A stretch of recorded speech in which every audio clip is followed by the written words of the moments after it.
जयकारा शेरा वालीदा बोल साचे दरबार की जय। माँ भगवती के पावन नवरात्र आ रहे हैं अश्विन मास के, जो कि हमें एक एक साल पूरा इंतजार करना पड़ता है। भगवती के इस पावन नवरात्र में भगवती की हम बड़े भाव से आराधन करते हैं, और इस बार तो माता जी की सेवा करने का हमें 10 दिन का शुभ अवसर प्राप्त हो रहा है। 11वें दिन दशहरा रहेगा, 10 दिन की नवरात्रि है।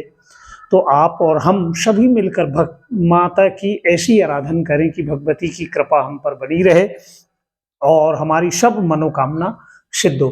सोमवार के दिन एकम तिथि है, 22 सितंबर के दिन, और सोमवार के दिन जब प्रतिपदा होती है तब माता का जो शुभ आगमन किस वाहन पर है, तो इस बार माता हाथी पर विराजमान होकर आ रही है।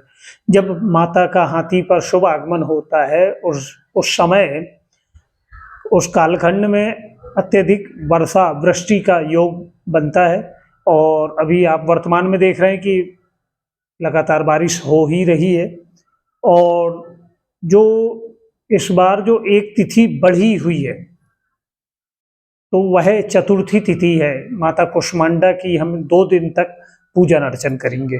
तो माता भगवती को प्रसन्न करना बड़ा सहज है, बड़ा सरल है, लेकिन कब, जब आप मन और भाव से भगवती की आराधन करते हैं। जितने सरल रूप से ममतामयी करुणामयी भगवती की, माँ की हम जब आराधन करें तो निश्चित ही माँ की कृपा हम पर अवश्य होगी। तो यह जो माता की आराधना के पर्व हैं, किस तिथि में क्या है, वही दिव्य पूरी संपूर्ण जानकारी हम आपको आज देने जा रहे हैं। कि 22 सितंबर सोमवार के दिन एकम तिथि रहेगी, और फिर 27 सितंबर शनिवार को पंचमी तिथि रहेगी।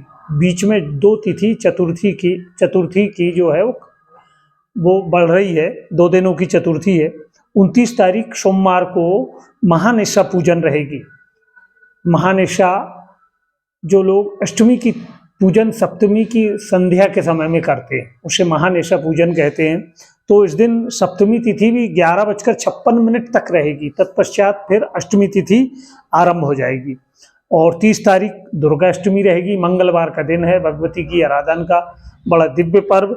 इस दिन भी अष्टमी तिथि की हम बात करें तो 1:14 तक अष्टमी तिथि है। तत्पश्चात फिर नवमी तिथि आरंभ हो जा रही है। इसी में 1 अक्टूबर बुधवार को नवमी तिथि रहेगी, और उस दिन बड़े भक्ति भाव से हमें कन्याओं का पूजन करके उन्हें नाना प्रकार के नैवेद्य, भोग, खीर पूरी, जो आप सामर्थ्य आपका हो उसके अनुसार आप उनकी पूजन अर्चन करें और मिष्ठान भोग उन्हें अवश्य अर्पण कराएं। और 2:03 के बाद में फिर दशमी तिथि आरंभ हो जाएगी। 2 अक्टूबर गुरुवार के दिन दशहरा विजयदशमी पर्व रहेगा, और 2:24 तक यह दशमी तिथि है। तत्पश्चात फिर एकादशी तिथि आरंभ हो जाएगी। लेकिन दशमी युक्त एकादशी का व्रत हम धारण नहीं करते, हम उसके बाद वाली जो दूसरी दिन की एकादशी आएगी उसे ही धारण करना चाहिए। तो यह तो किस तिथि में क्या है, यह हमने आपको दिव्य जानकारी दी। अब जैसे आप इस नवरात्र में भगवती के निमित्त सप्तशती का पाठ आरंभ करना चाहते हैं, राम रक्षा स्तोत्र का पाठ करना चाहते हैं, देवी जी के कुंजिका स्तोत्र का पाठ करना चाहते हैं, किसी भी रूप से आप भगवती की आराधना करना चाहते हैं, पूजन अर्चन करना चाहते हैं, अपने घर पर आप अखंड ज्योत की स्थापन करने जा रहे हैं, जमारे बोने जा रहे हैं, कलश स्थापन करने जा रहे हैं, तो क्या शुभ मुहूर्त आपके लिए होगा, यह भी आज हम इसमें आपको जानकारी दे रहे हैं। तो चौघड़ियों की बात करें तो प्रातः 6 बजे से लेकर 7:30 बजे तक अमृत योग है। सोमवार के दिन की बात कर रहे हैं हम, 22 तारीख प्रतिपदा एकम तिथि में। इसमें इसके बाद में फिर 7:30 से 9 बजे तक राहु काल रहेगा। तो उस दौरान, उसके पूर्व में अगर पूजन आपने आरंभ कर चुके हैं तो कोई दोष नहीं, पर 7:30 से 9 के दौरान कार्य करने से आप बचें।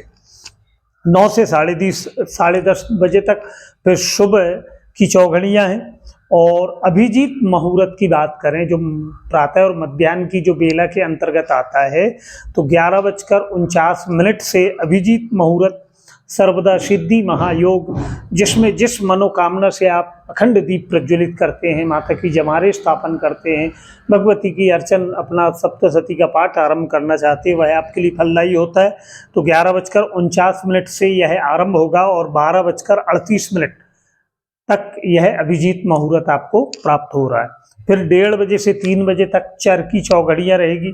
3 बजे से 4:30 बजे तक फिर लाभ की चौघड़ियाँ, इस दौरान भी आप कर सकते हैं पूजन। 4:30 से 6 बजे तक अमृत का योग है। संध्या की बात करें तो 6 से 7:30 तक संध्या के समय में चर की चौघड़ियाँ हैं और 10:30 से 12 तक लाभ का दिव्य महायोग है।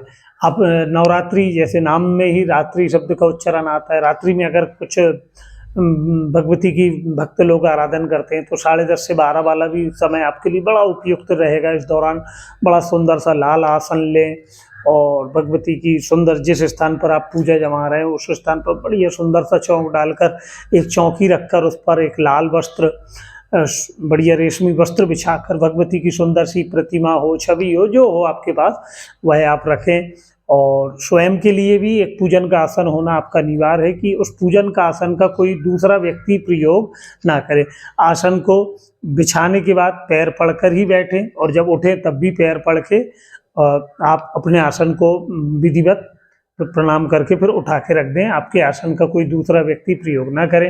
इस दौरान भगवती के बीज मंत्रों का भी आप अगर जप करना चाहें तो वही भी आपके लिए फलदायी है, लेकिन इसमें बड़े भाव से आप रुद्राक्ष की माला ले लें तो भगवती बड़ी प्रसन्न होती है। और जैसा देवी पुराण में वर्णन आता है कि देवी माँ अपने 9 स्वरूप में प्रथम दिवस से 9वीं तक की भी हम बात करें, प्रथमम शैलपुत्री, द्वितीयम ब्रह्मचारिणी, तृतीयम चंद्रघंटे, चतुर्थम कुष्मांडा, पंचम स्कंद माता, षष्ठम कात्यायनी, सप्तम कालरात्रि, अष्टम महागौरी, नवम सिद्धिदात्री, नवदुर्गा नमो नमः। 9वें दिन माता सिद्धिदात्री स्वरूप में होती है। जो आपने इतने दिनों तक पूजन करी, अर्चन करी, भगवती प्रसन्न होकर आप पर वरद हस्त अपना शुभ आशीष आपको प्रदान करती और आपकी सब मनोरथ सिद्ध हो जाते हैं। आने वाले वीडियो में, इसके पूर्व में भी हम, पिछले साल का वीडियो है कि सप्तशती का पाठ कैसे हम करें कि हमसे कहीं कोई भूल ना हो और कैसे हमें कलश की स्थापन करना है, वह वीडियो भी आप तक आएगा। आपने हमारे चैनल को सब्सक्राइब नहीं किया है तो आप इसे सब्सक्राइब करें, जिससे हम आप तक और भी दिव्य, पूरे पर्व की हम दिव्य जानकारी आप तक भेज पाएंगे। आप अगर कुछ जानना चाहें तो कमेंट बॉक्स में हमसे जुड़ सकते हैं। जयकारा शेरावाली दा बोल साचे दरबार की जय।